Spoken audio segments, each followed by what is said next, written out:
السلام علیکم ورحمۃ اللہ وبرکاتہ. خدای وکړي چې ټول به جوړ سي. او دوستانو یو خبر سره وکم. ډېر وروڼه خو د کرونا باره کې خبرې کوي او ډېر دغه کوي، خو یاره بس مال راشي موږ هم ته خپل د دغه نه حق نه یو څو خبرې وکړو، څه چې واورېدل او څه چې ولیدل. خپله د بلجیم او بیا ټول اروپا خصوصا افغانستان خلکو ته څوک چې پښتو پوهېږي او هر سیمې چې یې خو بس پښتو پوهېږي، والله دا شیش چې دی ډېر سیریس واخلئ په دې ځکه چې ډېر وضع خرابه ده.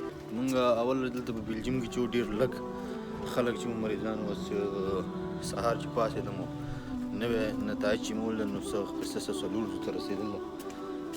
دا لنډه دا چې دا زموږ خپل عملونه دي. مونږ وایو چې یاره چین او دغه او هغه الله تعالی یو ورکوټه شان عذاب دی.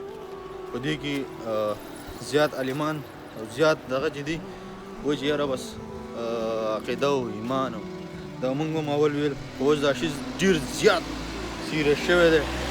یاره لنډه دا که نه چې الله به مونږ خپل هغه کورونه هم بند کړل که نه. ګورئ د یو چا په منځ کې چې خفګان راشي په دنیا کې، فامیل په منځ کې یا د یار دوست په منځ کې، نو هغه یاره بس د یو بل کور ته تګ راتګ بیا نه کوي. نو داسې الله تعالی هم چې دی په مونږ باندې هغه خپل کور چې دی بند کړو، یعنې چې مه راځئ، تاسو د دې مستحق نه یې، یعنې تاسو د دې حقدار نه یې. نو لنډه دا مړه بس احتیاط ډېر کوئ زما ښایسترونو، بهر مه وځئ، هجوم مه جوړوئ، خصوصا د افغانستان. یاره دلته په اروپا کې چې دی که نه په خدای هسپتالونه ډک دي او یعنې دلته څوک دومره په قصه کې نه دي چې یاره د دې علاج وکړي. هسې نو په افغانستان کې بس مونږ څخه دومره بیا وسایل هم نشته چې یاره مونږ بچ کړي څوک او یا زمونږ خدمت ته څوک ودرېږي.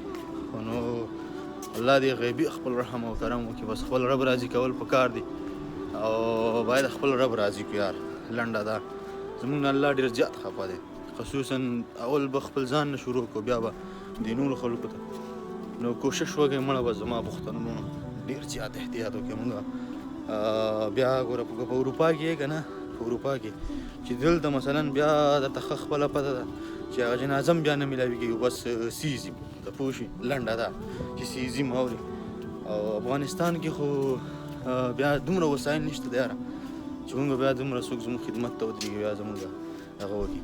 دغه میسج و بس ما درته در وړاندې کړو او کوشش وکړم مړه خپل رب راضي کړو. لنډه ده صحیح د ایمان او عقیده او هر څه په خپل ځای، خو مهم د ټولو نه لوی هدف دا دی چې خپل لمونځ او اودس او خپل رب راضي کړو چې الله ته زموږ راضي شي، دا عذاب تا راوستی او ته به بېرته ختمې، ته پوه شي.